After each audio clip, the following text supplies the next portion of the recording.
राम कृष्ण हरि वासुदेव हरि संत तुकाराम महाराज வைகுண்டம் போன இடம் இதுதான் ஆச்சரியமான அந்த கோவில் தான் துக்காராம் மகாராஜ்காக கட்டியிருக்க கோவில். இது ஒரு ஜோரான ஒரு ஸ்ரீகிருஷ்ணனுடைய கோவில். ஹோலிக்கு அடுத்த நாள் தான் அழகா சந்த் துக்காராம் மகாராஜ் வைகுண்டம் போகிறார். அவர் இந்த இடத்துலேருந்து தான் வைகுண்டம் போனார். அழகா இந்திரயாணி நதிக்கரை இங்கே ஜோரம் இங்கேருந்து கொஞ்சம் தூரம் போனோம்னா அழகா விட்டலனுடைய கோவில் இருக்குது. ஹோலிக்கு அடுத்த நாள் இப்போ வர மார்ச் 25 தான் துக்காராம் மகாராஜ் வைகுண்ட ஆரோகணம் பண்ண நாள். அன்றைக்கி பார்த்தா இங்கே ஒரு 5-6 லட்சம் ஜனங்கள் உட்காந்துருப்பா. மத்தியான சமயத்தில் அழகாக ஒரு குறிப்பிட்ட நேரத்தில் எல்லாரும் அமைதியாக நாமஜபம் பண்ணி தியானம் பண்ணிட்டுருப்பா. அப்போ இந்த மரம் மட்டும் சிலிர்க்கும்.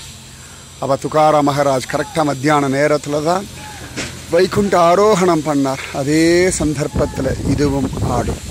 இப்போ நாங்கள் வந்திருக்கிற இந்த நாள்லேயும் அழகாக மேகங்கள்லாம் அப்படி திரண்டு லேசாக மழை தூரிண்டு இடி இடிக்க ஜோரான ஒரு கிருஷ்ணானுபவத்தோடு அனுபவிக்கிறோம். இங்கே உள்ள ஒரு ஆச்சரியமான ஒரு குட்டி கிச்சா நன்ன வேணுகோபாலன் நான் நின்றுருக்கான்.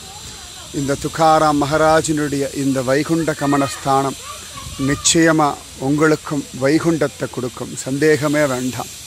அத்தியாச்சரியமான இந்த வைகுண்ட ஸ்தானம் உங்களுக்கு பகவத் தியானத்தையும் பக்தியையும் பூரணமாக கொடுத்து அனுகிரகம் பண்ணட்டும்.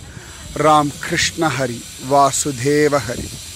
ஜெய் போலோ சந்த் துக்காராம் மகாராஜ் கி ஜெய். ஜெய் போலோ பாண்டுரங்க ஹரி வாசுதேவ ஹரி. ராம் கிருஷ்ண ஹரி வாசுதேவ ஹரி. அழகாக அந்த கோவிலுக்குள்ளே அழகான ஒரு சந்த் துக்காராம் மகாராஜனுடைய மூர்த்தி இருக்குது. ராதே கிருஷ்ணா.